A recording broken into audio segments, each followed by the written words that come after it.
1. The pull tab on a can is used like this. I feel like I wasted the first half of my life. 2. Eggshells in egg whites are hard to remove. Just wet your finger and gently touch the shell and it will come out.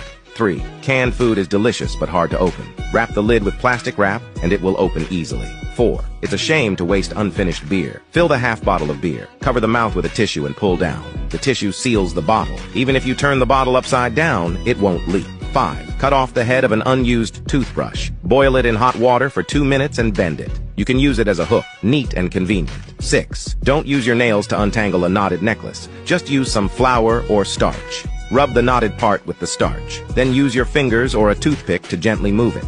In a few seconds, the knot will easily come apart. 7. Don't throw away used water bottles. Put them over a wire scrubber. Use it to scrub pots and pans without hurting your hands. Convenient and clean. 8. Use an 18mm wrench on chestnuts. Then hammer each one. You can hammer a lot in one day. 9. Insert chopsticks into yam. This way you can peel it quickly without itching. 10. Cut off a corner of toothpaste when your mom isn't looking. Put it in the toilet tank. The toilet will stay fresh for a year. 11. What to do with leftover black oil after frying. Mix a spoonful of starch with water. Fry it in 60% hot oil. It absorbs impurities in the oil. Fry until the starch solidifies and remove it. The oil will be clearer than new oil. Follow me for daily practice.